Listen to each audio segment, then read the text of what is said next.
Hello everybody, Danny Thies for TheCriminalViolin here, and welcome to another edition of Free Indie Showcase. I don't exactly know what I thought, probably isn't like that. This is The Writer Will Do Something, again on the website itch.io. I'm assuming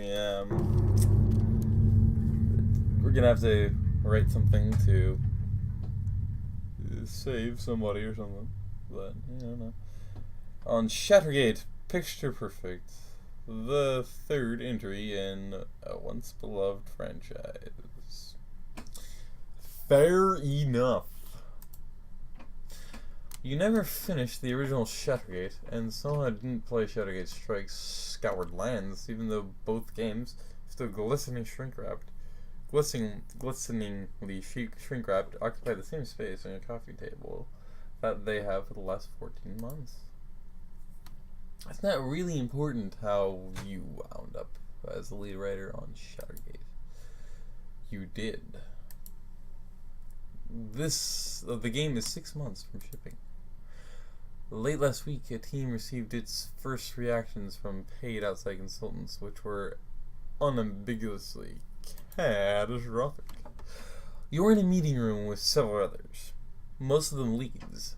You're fairly certain none of them knows you've never finished Shattergate and never played Scoured Lands. It's Monday, 9:30 a.m.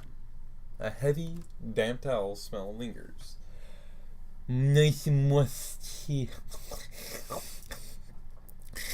It smells great.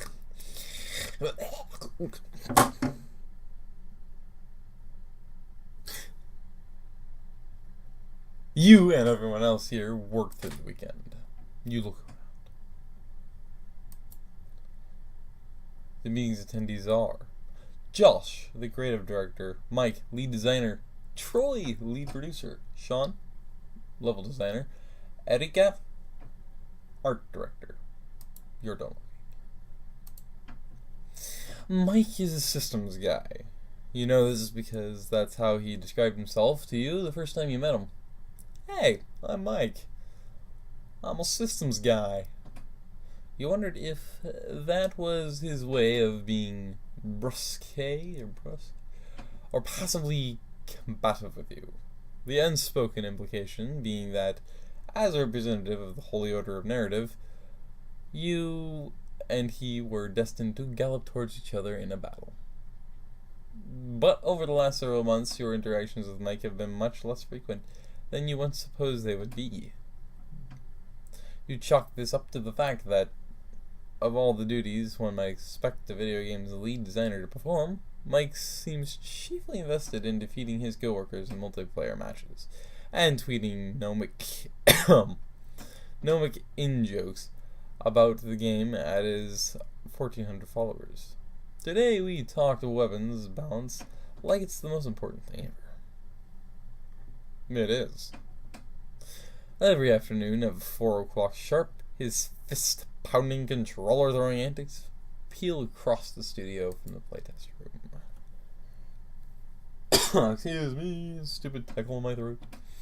A couple of days ago, he told you that he'd never watched an in-game cinematic from start to finish willingly. That means the attendees are Josh, creative director, Mike, you're done looking. Wait, what?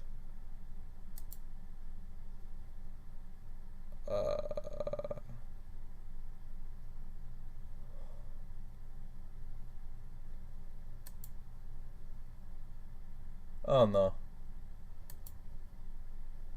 Okay, that makes more sense.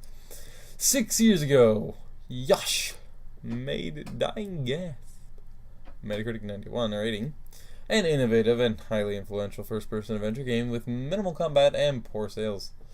He cheerfully admits he dreamed up Shattergate to make money. Of course, it's not his IP. It's the company's. Nevertheless, he drives a Lexus IS 250.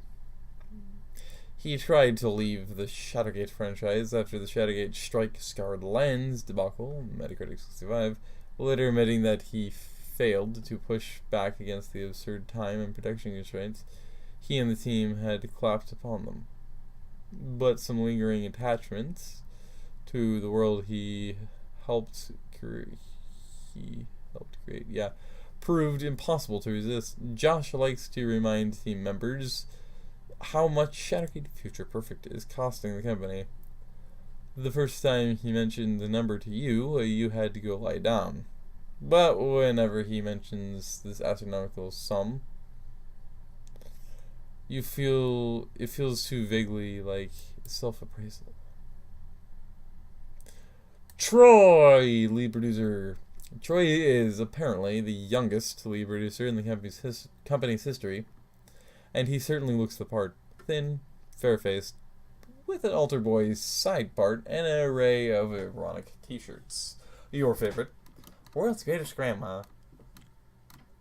He came to Shadowgate Future Perfect only a few months ago, fresh from rescuing another famous game development disaster, Cruel Fate's Metacritic 82.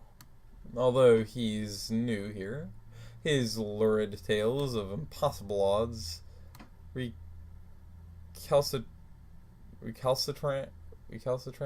developers, and the physical toll he took jetting back and forth to Japan, every other week to pummel that game into its final publishable form, and have gained him a succession of rapt audiences here. And really, it's not that difficult to see why. Everyone's hoping that Troy can work whatever dark production magics he possesses to repeat the trick and cement his reputation as an industry turnaround artist. A game dev messiah. He likes to say, somewhat cockishly, all I really do is make people do their job. Sean, level designer. Sean is the level designer in charge of several important chunks of the game, including the opening sequence, which the outside consultants had crapped upon with vein-popping vigor. Truth be told, it was Sean's idea that the open feature minimal tutorialization Shadowgate players are gonna have basic literacy with fundamental ludic concepts.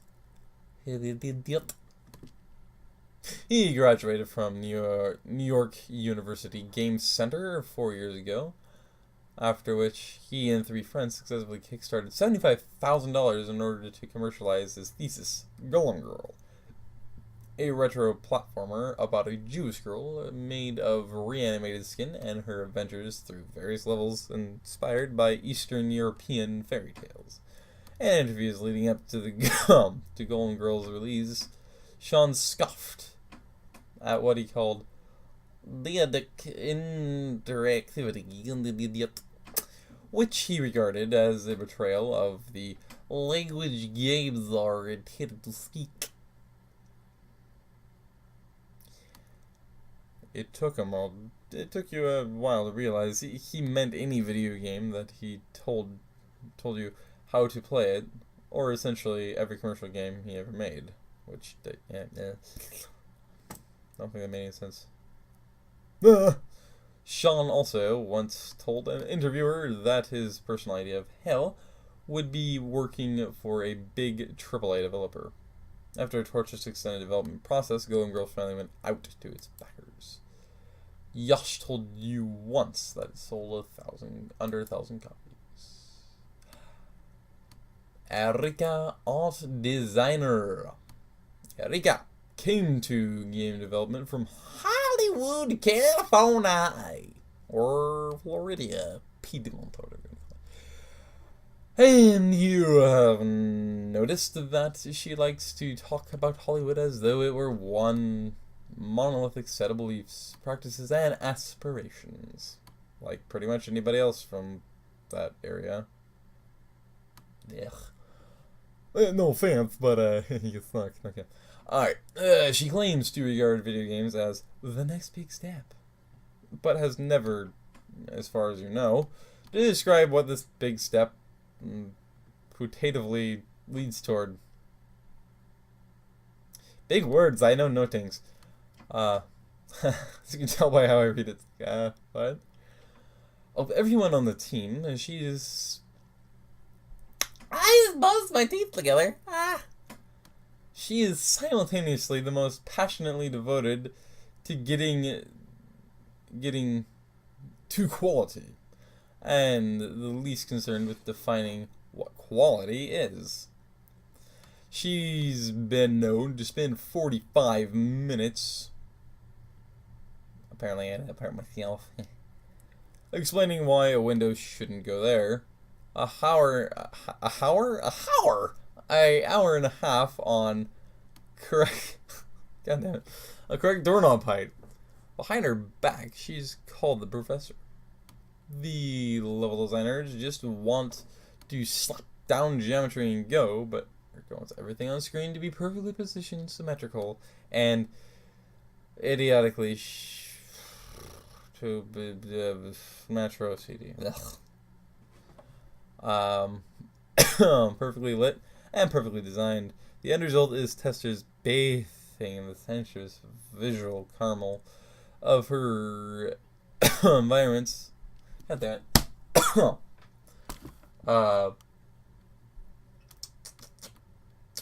Yep. That's part of the story, you know. And quickly realizing they have absolutely no idea where they should go next or what they should even be looking at. She and Yash usually have a weekly meeting in which she begs her to dial back on the excessive detail. Yet, if Shuttergate, picture perfect, we'll call it, ends up with anything going for it at all, it'll be its art. You can see the critical consensus on it already, 6 months before it ships. This beautiful but emotionally empty screenshot generator is yet another example, as if one more needed, of AAA development's creative bankruptcy. You're done looking. Everyone knows why we're here. This is Bob. Okay. This is Josh. Oh, it's Christmas time references. His eyes are red and his shirt hasn't been ironed in probably weeks. You've heard rumors that his wife has been upset about the amount of time Josh has been away from the home. His son, you know, turned 2 last week, and Josh missed his party. The Sultans didn't like our game. Not only that, they had no idea what kind of game we were making. We're here to fix this right here, right now, I do say. And I am saying, we need to fix this right here, right now. So let's go around the room. I want you all to tell me what you think is the main problem. Unfortunately, you're sitting next to Josh. So you have to answer first. With unnervingly androids simultaneity, all 5 heads around the table turn on to lock to you. Yeah, I'm too weird now. There are a few ways you can answer.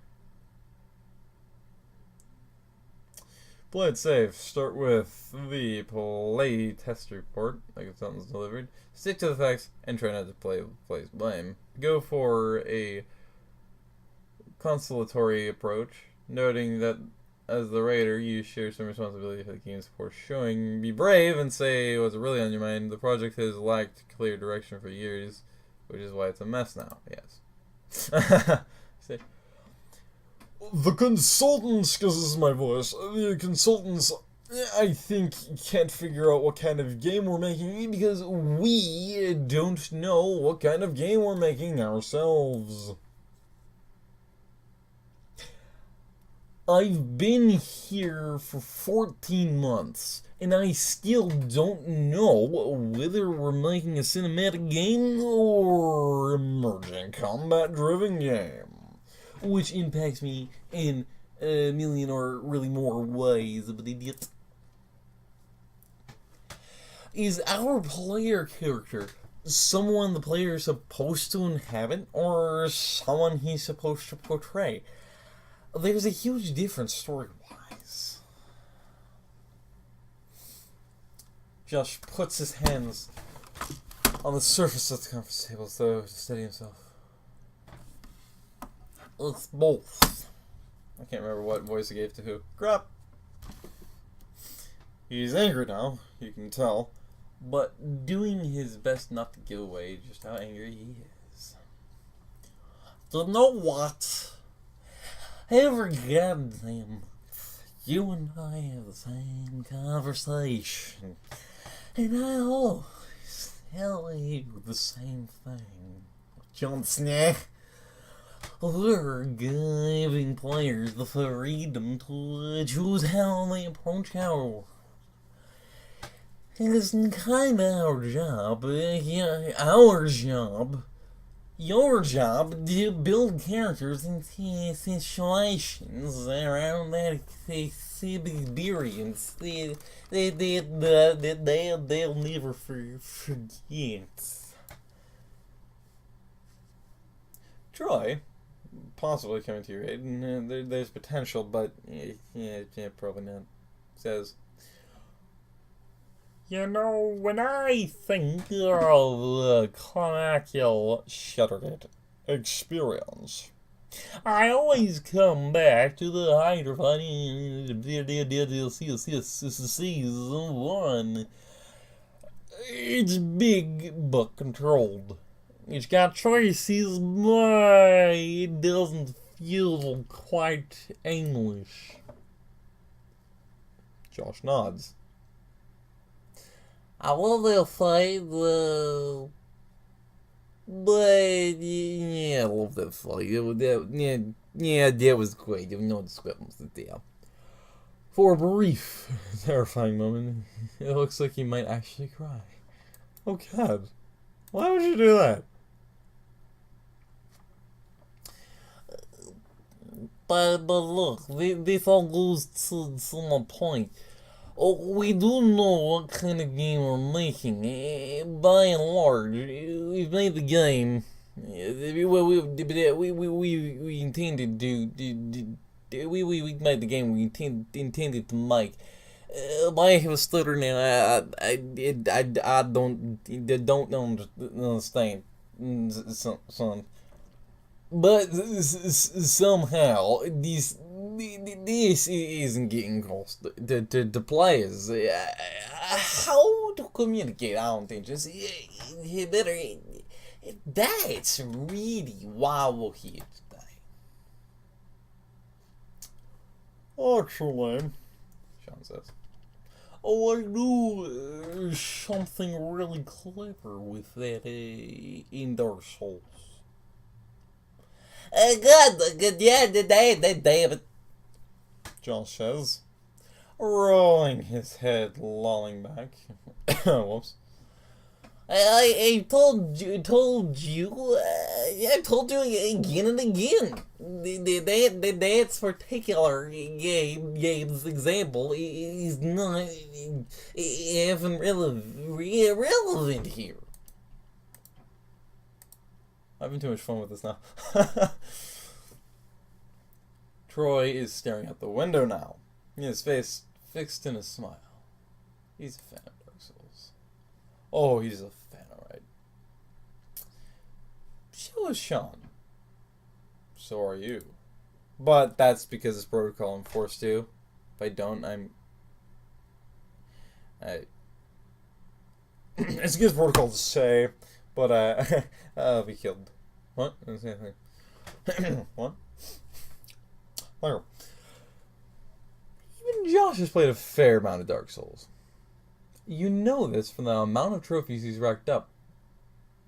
You're nothing if not a careful spy of your colleagues' online profiles. But you know Josh has also been forced to clamp down on any aspirational attempts to mimic it, because Josh's boss, everyone's boss, Drew, the general manager of the studio, despises Dark Souls.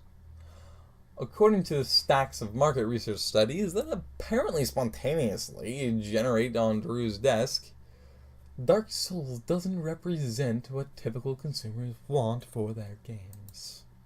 Now get back to work!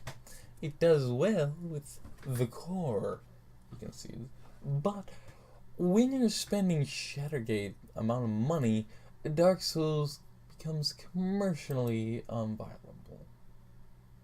Rumor has it that anyone who even mentions the game in an aspirational context within earshot of Drew is at instant risk of being terminated.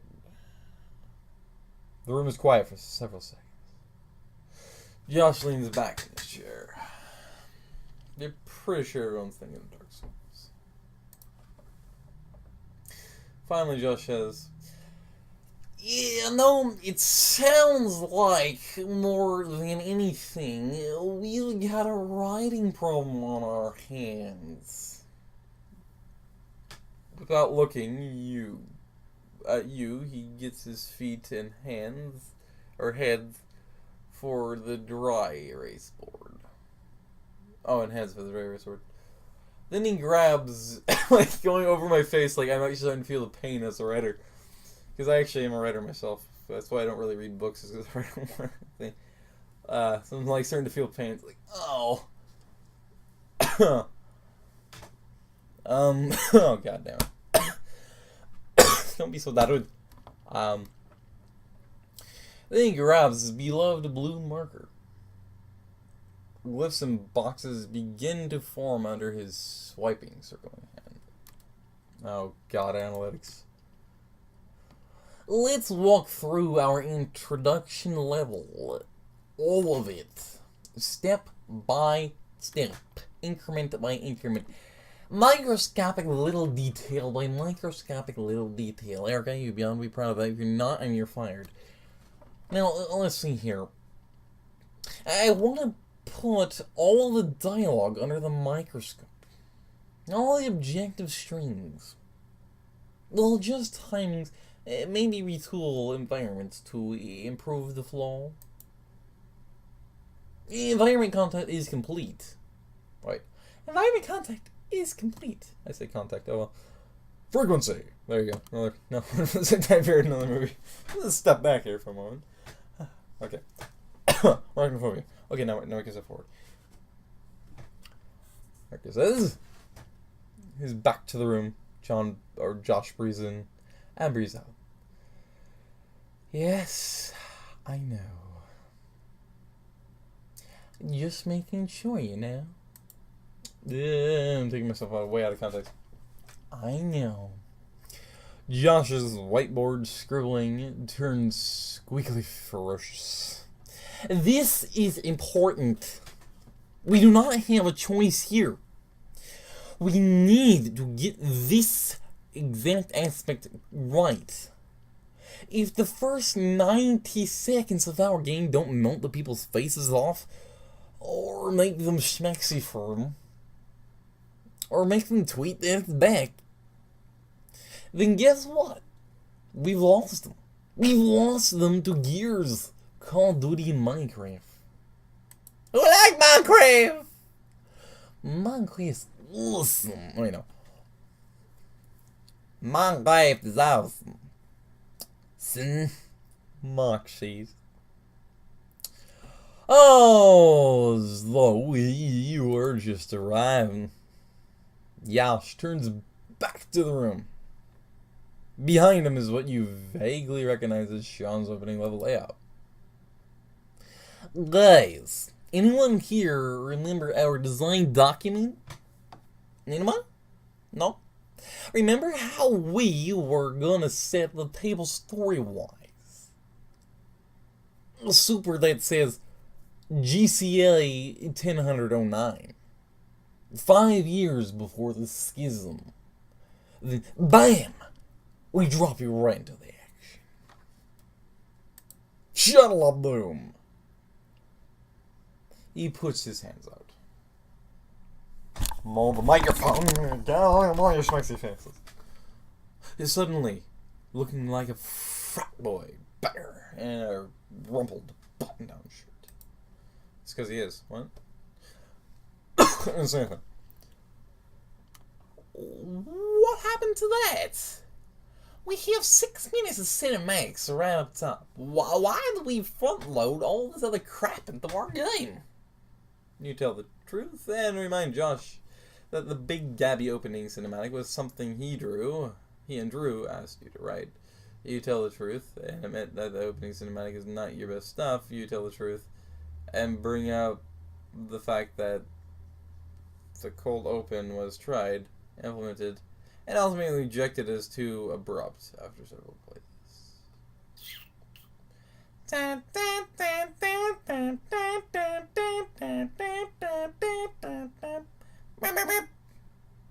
Ah, you've had time.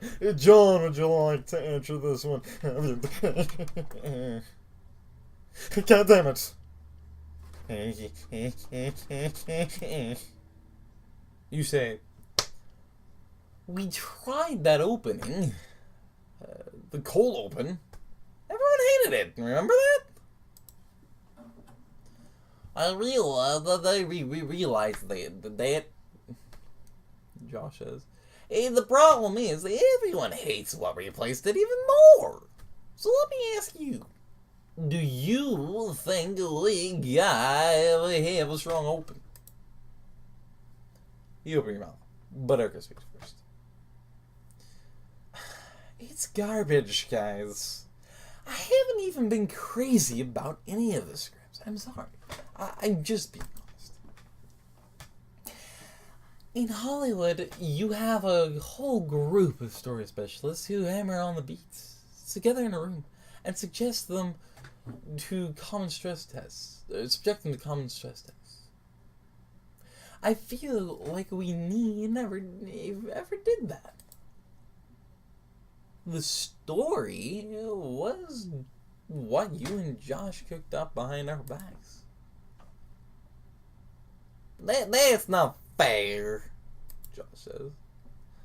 I don't care if it's fair, it's true. Okay, God.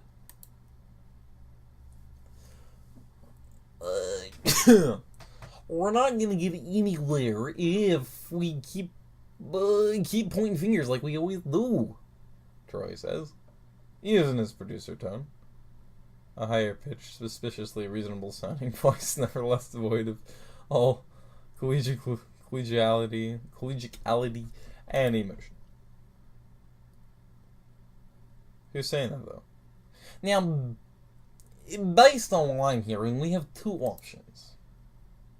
First option is we stick to our guns and we go with the cinematic open, and that explains their lore. Maybe with some new VO, if we think that'll smooth things over. Option 2 is we go back to the cold open. I really don't care what you guys choose. What I care about is that we make this decision right here, right now, right here in this room, right here today, this very minute, and stick to that decision. And I mean, really stick to it, like a beta did in cement and sap. Okay. I don't want to hear, yes, I agree. It's okay.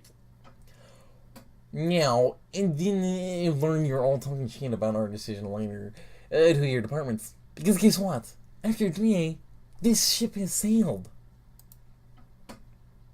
Throughout this entire speech, Troy has been mashing the surface of the conference table with his index finger, as though killing ants. Ow. Now, if this could fit 50 retweets. Hashtag 88 punches. His cat. Ow. His face. Hard. Ow. So it's Troy. God damn it. Half of me was like, it's Troy. The other half was like, it's Josh. And then we turned out it's Troy. God damn it. Oh!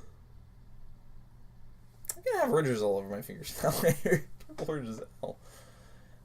He turns to you. Another ant. Since you're the one that's gonna have to write it, what do you think? Your mind is bright. Glittering cascade of thoughts. Unfortunately, you're not able to isolate or hold any single one of them. Everything is in your head as a writer. In his water, rather. Making a decision right now in this room has too many implications. It will determine the rest of the game. It will determine the rest of your day, the rest of your week, the rest of your month, the rest of your year. Just like the rest of your very little puny, pathetic little life. Aw, thank you, self.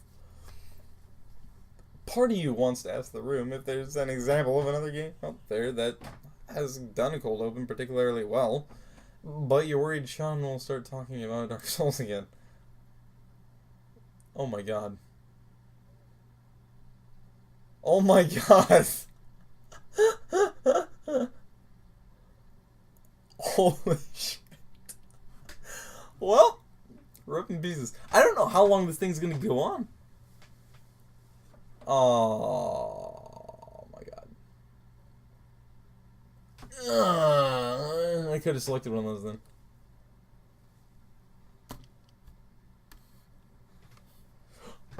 I vote cold open, says Sean, before he can speak. Mike nods. Yep, agreed. Cold open. Troy says, "You're right, done. Cold open. Next issue." Josh looks around in panic. Can we hang on here a sec?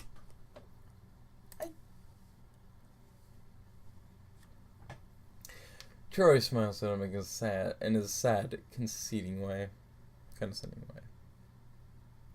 We have to get through the rest of the level. We're already 20 minutes into this meeting.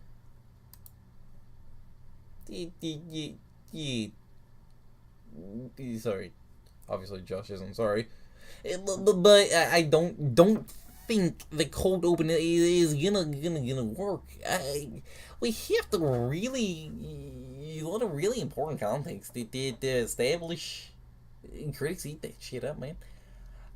So, what I think we keep the opening cinematic, but rewrite the dialogue. I actually do like that idea. Personally, it's way too expositional, Sean says. So, maybe we should go with more immediate res type of thing. I kind of like the part where Rix talks about the planet is dying. Here, Mike breaks in. And no. I hate that part.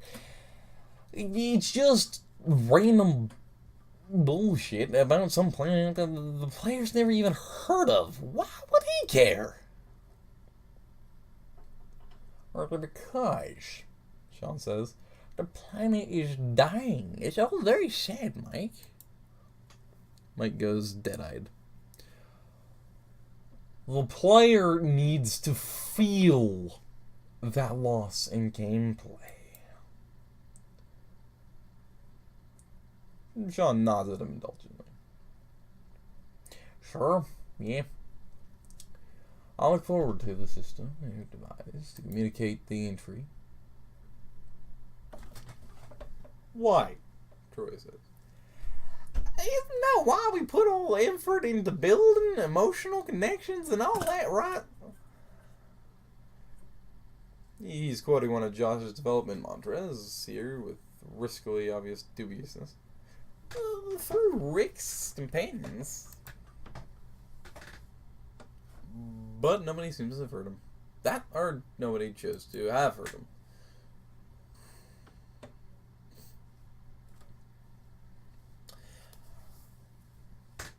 Rick's is been there, done that kind of guy. Sean goes on. Right.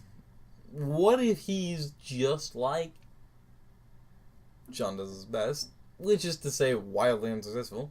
Posh British accent. Our galaxy's never been a pleasant place to be, but now entire planets are dying. And that's, of course, my worst one, too. Intentional. Josh finds this all very amusing. Ship that shit. Mine ship it. Ship it and get it ship it.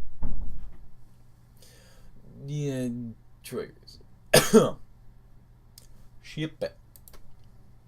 You note that this is the first time anyone has smiled since the meeting began. But Sean is undaunted. Hell, it's no worse than some of the lines that are in the game right now. Look, all I'm trying to do is... Josh jumps out of his chair again. Wait. Just shut up. Shut up. How about this? What if we cut the in-game shader and went with straight up voiceover? You know, the world has changed. Got the real type shit, man. Erica's mouth drops wide open. You can't cut. You want to cut all of the in-game dialogue? That's supposed to fix the problem? No. I'm thinking like images. Something simple. He looks at Erica so intently, you are half fearing a marriage proposal. We use our kick-ass visual art team that we have in place right here, right now, led by you, to make like a really beautiful visual quilt and shit, man. Josh's flattery does not make his intended inroad with Erica. A visual quilt, Erica says this phrase as though turning it over in her mouth, outlining it with her tongue. And what exactly will this visual quilt of yours look like? Spaceships, planes. You've noticed that when confronted with something she doesn't want to do, Erica often says, "Okay, thinking about it," before quickly dismissing the idea instantly. "Okay," she says, "thinking about it." Then she makes a face. "And no. Underlined in fire? No. For the open of our entire game, you want to pan and scan over a planet floating through space and stick some voiceover under it? Did it become 1958 in here or something?" "Yeah," Mike says. "Sorry, dude, but I'm with Erica here. That scroll and take shit reminds me of low-budget JRPGs. Not the biggest game of the year, man." Josh's hurt face, which cruelly makes him look a decade younger. Metronomes from Erica and Mike. When he begins to speak, you sense him minding his words. Oh, okay, I'm sorry. Maybe I missed something here. But doesn't every Star Wars movie ever start with the scrolling text? With that, though, he is no longer minding his words. His eyes fill with the madness of an unheeded prophet. Doesn't what is literally the most popular movie franchise of all time introduce itself a giant lore shit on your entire face? The room is silent for several seconds. Then Erica. "Yeah, but it's really the exception of the rule." Josh throws his blue marker into the floor. That was my headset. Actually, I don't even need my headset on, to be honest. Or bounces a severe angle and smacks into the glass, separating the room from the rest of the studio with a sharp crack. Out on the floor, several heads turn towards the meeting room. Josh is already pulling down the room's blinds. We have a rider, he says quietly, as the white slats of the blinds cackly unfurl. He gestures towards you.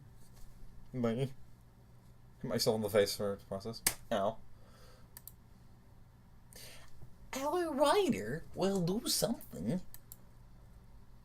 Troy tapes a deep breath. He tapes a deep breath. Just remember, it's taping a deep breath, not taking. You learn the grammar, kids. So another pass at dialogue for the open.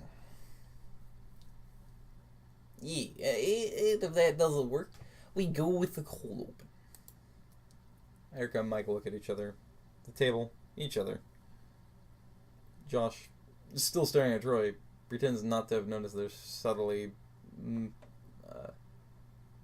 mutinous constellation. Troy starts taking note, but then, with a small, infuriated slash, crosses it out. You know what? Fine. That's not what we... Fine. Moving on. What is next? Sean begins to stretch his chair like a giant cat making itself at home. He's complained before about Troy's unreasonable habit of scheduling meetings before 11 a.m. The first 25% of what Sean proceeds to say is mostly yawn. Hey, can't we wait maybe about to talk about the pirate attack or the space battle or whatever the duck we're calling it right now? Well, we're skipping the pirate space battle completely, Josh says. It's big, it's noisy, it's fine. People will love it. Let's go right into games. If Afghanistan, man. Enrique sighs audibly. Josh has insisted on referring to the game's early, self-consciously studied war is bad desert battle. The second major combat encounter as Afghanistan. So indefatigably, is what I'll say, is that the panicked public relations flack made him undergo emergency deprogramming right before E3 last year, lest he slip and actually say such a thing out loud to the press. At his press conference, he wound up saying the battle only reminded him of Afghanistan, which thankfully only had higher-minded critics on Twitter tisk-tisking for about an hour afterwards. Remember, Troy says, we're not supposed to call it Afghanistan anymore. Sorry, let's go right into Tora Bora. Instead of Bora Bora. That's so bad. Troy makes another note. Josh is walking around the... Wait, no. Josh is walking around the table now. His hands are moving in emphatic circles. This is our showstopper. The first moment in the game where we announce our true intentions. The new Shattergate. Grittier, tougher, meaner. And yet the enemy barks throughout that level, sound cartoonish. They're not convincing enough. Everything is just argle bargle, kill the human. It's murdering the feels here, guys. It's murdering them. It's just there's no feels. The feels there's no feels to feel. There's just the feels are not there. I mean the feels. How it feels when you do. Anyway, this has been like I ain't even doing this particular one now for I don't know how long. It's been a long time. I don't know how much longer it's gonna go on, so I'm gonna end this on this part here. So this will be its own little indie thing. You know, the indie showcase, free indie showcase on my channel. It's gonna be this next part's gonna, this is the first part you're gonna see, and then we're gonna go straight into part 2.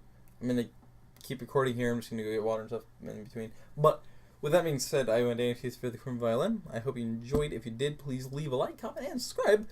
And also on the 19th, prepare for The Witcher, or the 20th. Probably, hoping the 19th, but just probably the 20th. Anyway, I prepare for a lot more of this series and games as well. And with that being said, I have been David Hughes and hope you enjoyed it. If you did, leave a like, comment, subscribe, and all that spam, and stay safe, fluffy. Bye-bye.